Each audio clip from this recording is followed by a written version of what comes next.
اعوذ باللہ من الشیطان الرجیم، بسم اللہ الرحمن الرحیم، الحمد للہ رب العالمین، والصلاة والسلام علی اشرف الانبیاء والمرسلین، سیدنا محمد وعلی اہل بیتہ الطیبین الطاہرین، اللہم صلی علی محمد وآل محمد۔ معزز سامعین، آج آپ کی خدمت میں ایک حدیث کے جسے اعمالی صدوق میں مجلس ثانی، یعنی اعمالی صدوق کے اندر مجالس ہیں، تو اس میں جو دوسری مجلس ہے اس کی دوسری حدیث کے اندر شیخ صدوق علیہ الرحمہ نے ایک روایت پیش کی ہے، جو روایت بندہ حقیر کی نظر میں ہماری زندگی کی بہت ساری مشکلات کا حل اس روایت کے اندر امام صادق علیہ السلام نے پیش کیا ہے۔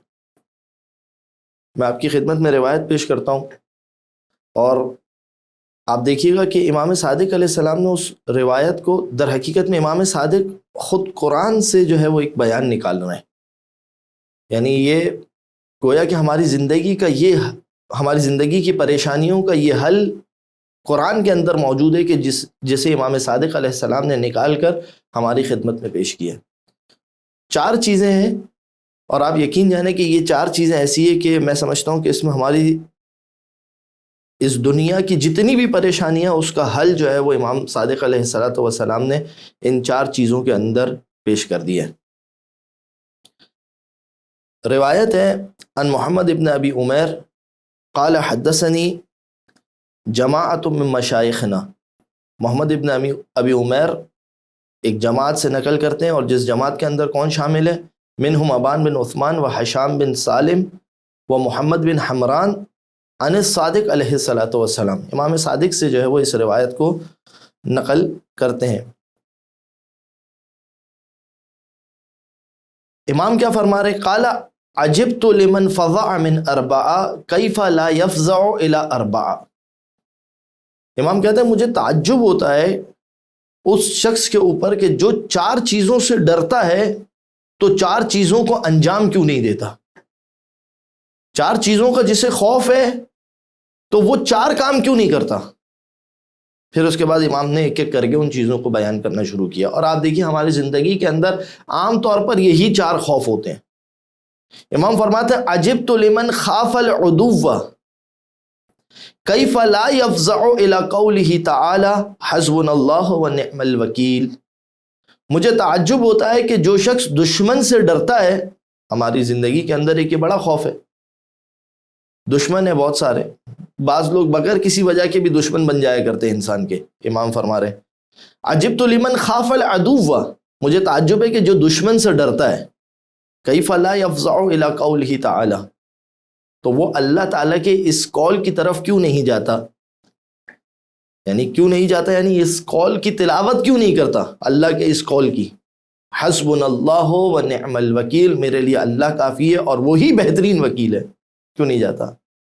اچھا، یہ آیت جو ہے وہ سورہ مبارکہ آل عمران کی آیت ہے، جو کہ روایات کے اعتبار سے، جو کہ آیات جو ہے، یہ جو سورہ مبارکہ آل عمران کی جو آیت ہے، ایک مشہور و معروف آیت ہے کہ جو مستقل طور پر آپ سنتے ہوں گے، وَلَا تَحْسَبَنَّ الَّذِينَ قُتِلُوا فِي سَبِيلِ اللَّهِ أَمْوَاتٌ بَلْ أَحْيَاءٌ عِندَ رَبِّهِمْ يُرْزَقُونَ۔ اس آیت کے تسلسل کے اندر 4 یا 5 آیت کے بعد جو ہے وہ یہ والی آیت آتی ہے، اور آیت کیا ہے؟ دیکھیے کس انداز سے یہ آیت ہے، یہ جملہ ذہن میں رکھیے گا۔ امام صادق نے کیا فرمایا کہ جسے دشمن کا خوف ہے وہ یہ جملہ اس کا ورد کیوں نہیں کرتا، حسبنا اللہ ونعم الوکیل۔ اچھا، ورد کا لفظ یہاں پر روایت کے اندر نہیں ہے، مگر ظاہری طور پر اس کا جو ہے وہ معنی یہی ہے، لا یفزع الی قولہ تعالی، وہ اللہ کے اس قول کو پڑھے، اس قول کی طرف جائے، مطلب اس قول کو پڑھے، اس کی تلاوت کرے کثرت کے ساتھ۔ اچھا، یہ کثرت کے ساتھ بھی جو ہے وہ یہ میری طرف سے اضافہ ہے، روایت کے اندر نہیں ہے۔ الغرض امام کا بیان کرنے کا مقصد یہ ہے کہ اس قول کو پڑھتا رہے۔ آیت کیا ہے یہ دیکھیے گا، کتنا قوی ترین قول ہے۔ ایمان والوں کی صفات بیان ہو رہی ہے، اور اس کے بعد یہ آل عمران کی آیت نمبر 173، الذین قال لهم ناس، صاحبان ایمان یہ وہ لوگ ہیں کہ ان کو لوگوں نے یہ کہا، کیا کہا؟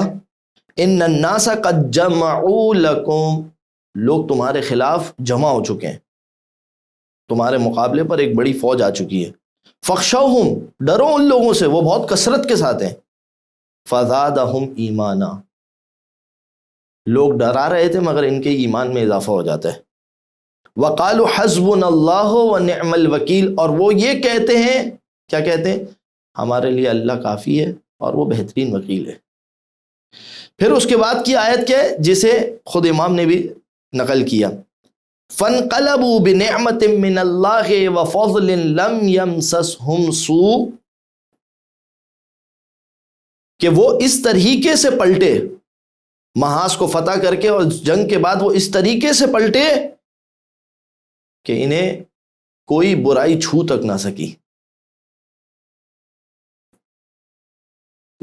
امام نے روایت کے اندر اسی چیز کی طرف اشارہ کیا، کہا کہ دیکھو جب یہ تم ورد کرو گے حسبنا اللہ ونعم الوکیل، جب تمہیں دشمن کا خوف ہو اس آیت کو ورد کیا کرو، فإنی سمعت اللہ عز وجل یقول بعقبها، کہ پروردگار عالم اس آیت کے اس جملے کے بعد، یعنی حسبنا اللہ ونعم الوکیل کے بعد دیکھو پروردگار کیا فرما رہا ہے، فانقلبوا بنعمت من اللہ وفضل لم یمسسہم سوء، کہ جب انہوں نے یہ کہا تو پروردگار عالم نے انہیں اس طریقے سے واپس کیا، اس طریقے سے پلٹایا کہ انہیں کوئی برائی چھو بھی نہیں سکی۔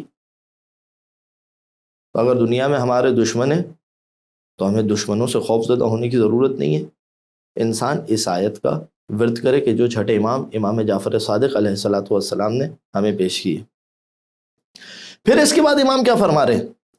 دوسری چیز دیکھیے، دنیا میں ایک خوف ہمیں دشمن کا ہوتا ہے، اس کا امام نے یہ حل بتایا۔ دوسری چیز، وَعَجِبْتُ لِمَنِ اغْتَمَّ كَيْفَ لَا يَفْزَعُ إِلَىٰ قَوْلِهِ تَعَالَىٰ لَا إِلَٰهَ إِلَّا أَنْتَ سُبْحَانَكَ إِنِّي كُنْتُ مِنَ الظَّالِمِينَ۔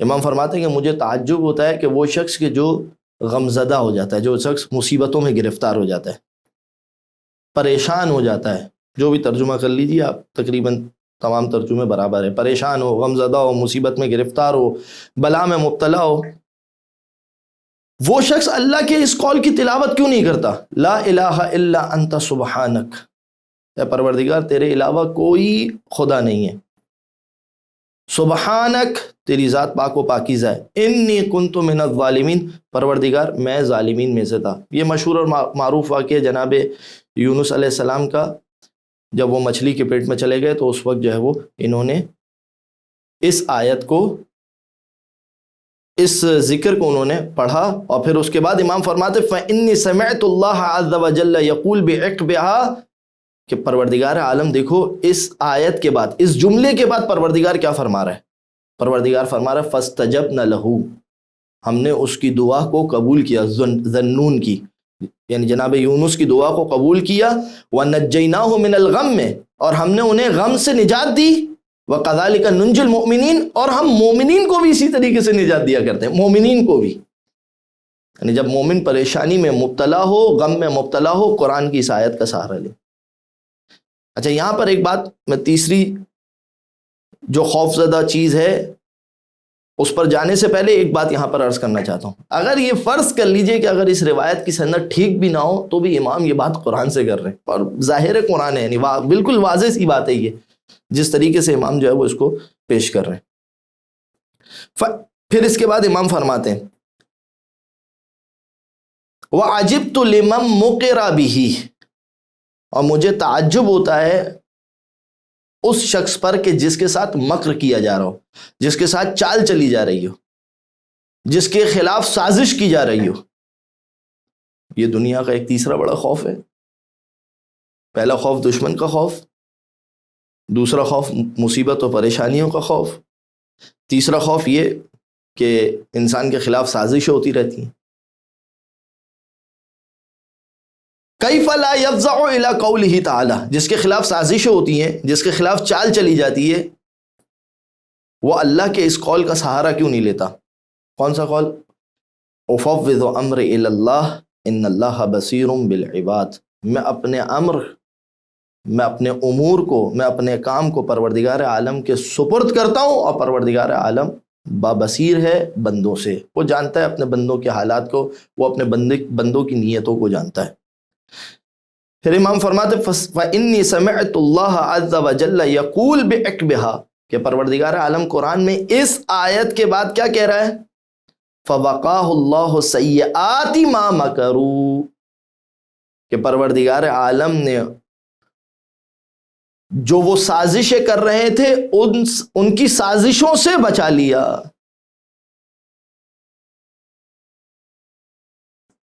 تو یہ جملہ افوض امر الی اللہ ان اللہ بصیر بالعباد، جب انسان کے خلاف سازشیں کی جا رہی ہو، اسے چاہیے کہ وہ اس کا ورد کرے۔ اور پھر چوتھی چیز امام علیہ الصلوۃ والسلام فرماتے ہیں عجبت لمن اراد الدنیا وزینتها، مجھے تعجب ہے اس شخص کے اوپر کہ جو دنیا اور دنیا کی زینت چاہتا ہے۔ دیکھیے ہمیں ائمہ علیہ السلام نے دنیا کے اندر دنیا کمانے سے منع نہیں کیا، اہلت دنیا ہونے سے منع کیا ہے۔ دنیا دار بن کر مت رہ جاؤ، دنیا حاصل کرو، دنیا کماؤ، دنیا کی زینتیں ہیں، جو چیزیں بھی ہیں دنیا کے اندر، ان چیزوں سے انسان استفادہ کرے آخرت کے لیے، اپنی ضروریات کے لیے، اور پھر اس کے بعد مومنین کے ضروریات کے لیے۔ بلکہ روایات کے اندر آپ جا کر دیکھیے کہ اگر کسی شخص کو مستحب ہے، فقہا کا فتویٰ بھی ہے، روایات کے اندر موجود بھی ہے، مستحب ہے کہ انسان اپنے بھائی کی پریشانی اور مشکل کو دور کرنے کے لیے مزید محنت کر کے کچھ زیادہ کمائے، مستحب قرار دیا گیا۔ مثلا کوئی شخص ہے کہ وہ فرض کیجئے کہ کچھ وقت زیادہ محنت کرتا ہے تاکہ اپنے اہل و عیال کے بھی حالات کو بہتر بنا سکے، استحباب ہے۔ یعنی استحباب کا مطلب کیا ہے؟ گویا کہ ایسا ہے کہ وہ عبادت کے اندر ہے۔ عبادت کا ہر جگہ پہ درجہ، نماز اور روزے جیسا ہمارے ذہن میں جو تصور آتا ہے، ہر جگہ پر عبادت کا درجہ ایک جیسا نہیں ہے، مگر عبادت قرار دیا گیا ہے اسے۔ تو ائمہ علیہ السلام نے منع نہیں فرمایا، بلکہ امام بتا رہے ہیں کہ اگر تم چاہتے ہو دنیا، عجبت لمن اراد الدنیا وزینتها، مجھے تعجب ہوتا ہے کہ وہ شخص جو دنیا اور دنیا کی آسائش اور آرائش چاہتا ہے، کیف لا یفزع الی قولہ تعالی، تو وہ اللہ تعالیٰ کے اس قول کی طرف کیوں نہیں جاتا؟ ما شاء اللہ لا قوت الا باللہ، اللہ جو چاہتا ہے وہ انجام دیتا ہے، اور کوئی طاقت نہیں ہے سوائے اللہ کی طاقت کے۔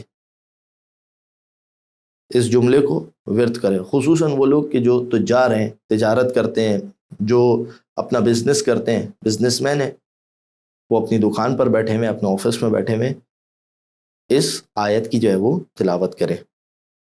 فَإِنِّي سَمِعْتُ اللَّهَ عَزَّ وَجَلَّ يَقُولُ بِعِقْبِهَا، کہ اللہ جو ہے وہ اس آیت کے بعد کیا کہہ رہا ہے۔ اچھا، یہ میں آگے کی آیت پڑھنے سے پہلے ایک خلاصہ پیش کروں۔ یہ سورہ مبارکہ کہف کا ہے، دو بھائی تھے، اور اس کی تفصیل آپ وہاں پر جا کے دیکھیے گا، بہت ہی مختصر کر کے پیش کر رہا ہوں۔ دو بھائی تھے، اور ایک نے جو ہے وہ باغ وغیرہ بنایا اور دوسرے کے اوپر فخر کرنے لگا، تو دوسرے نے جو ہے وہ یہ والا جملہ اس سے کہا۔ یہ آیت جو ہے وہ یہاں پر بیان کی گئی، ان ترنا انا اقل منک مالا و ولدا۔ کس آیت کے بعد کہہ رہے ہیں؟ ماشاء اللہ لا قوت الا باللہ کے بعد پروردگار عالم نے قرآن مجید کے اندر یہ کہا ہے۔ اس شخص کا، یعنی دوسرے بھائی کا قول نقل کیا ہے، جس کے اوپر پہلا بھائی فخر کر رہا تھا کہ دیکھو میرا مال، دیکھو میرے باغات۔ سورہ کہف میں تفصیل کے ساتھ موجود ہے، آپ وہاں پر مراجعہ کریں تو واضح ہو جائے گا آپ کے لیے پورا واقعہ کیا ہے۔ وقت کی قلت کی وجہ سے میں اس تفصیل میں نہیں جا رہا۔ ان ترینا انا اقل منک مالا و ولدا، اگر تم یہ سمجھتے ہو میں تم سے مال اور اولاد میں کم ہوں، فعسى ربی ان یؤتینی خیرا من جنتک، کہ میرا پروردگار مجھے جو تیرے باغات ہیں ان سے زیادہ اچھے باغات عطا کر دے گا۔ یعنی اس جملے کی تاثیر یہ امام بیان فرما رہے ہیں، پروردگار، وہ پہلا شخص، وہ دوسرا شخص پہلے شخص سے یہ کہہ رہا ہے جو اس پر فخر کر رہا تھا، اگر تم مجھ پہ فخر و مباحت کر رہے ہو تو یہ یاد رکھنا یہ سب چیزیں دینے والا پروردگار عالم کی ذات ہے، جو تمہیں عطا کر سکتا ہے وہ مجھے بھی عطا کر سکتا ہے، تو اگر تمہیں چاہیے۔ پھر اس کے بعد امام نے یہاں پر ایک جملہ کا جو حدیث کے آخر میں فَأَسَا، اسا یہ عربی کا ایک کلمہ ہے، افعال مقاربہ میں سے آتا ہے، یعنی رجا، امید کے معنی میں آتا ہے۔ یعنی عنقریب، جیسے میں کہوں کہ بس عنقریب مغرب ہونے والی ہے، تو یہ عصا آتا ہے. مگر امام نے یہاں پر ایک بات فرمائی، وَعَصَا موجبتن، یہاں پر یہ جو عصا ہے یہ رجا کے معنی میں نہیں آیا ہے بلکہ وجوب کے معنی میں آیا ہے. حتماً ایسا ہو جائے گا. یہاں پر لفظ عصا یعنی اس کا ترجمہ یہاں پر یوں نہیں کیا جائے گا عصا ربی این ہوتی ہے نا ان قریب انشاءاللہ میرا پروردگار، یا اس کا ترجمہ یہ نہیں کیا جائے گا، یا اس کا ترجمہ کیا جائے گا ضرور بضرور میرا پروردگار مجھے تیرے باغات سے زیادہ اچھے باغات عنایت فرما دے گا. یعنی امام اس طرف جو ہے وہ اس حدیث کے آخر میں اس پہ اشارہ کر. تو آپ دیکھیے کہ یہ چار چیزیں دنیا کے اندر ہمیں کن چار چیزوں کی مشکل ہوتی ہے؟ دشمن ہے، سازشیں ہیں، مال دنیا چاہیے، اور غم و پریشانی میں مبتلا. اس کے علاوہ کیا چیز بچتی ہے کہ جس کا حل امام نے ہمیں پیش نہیں کیا؟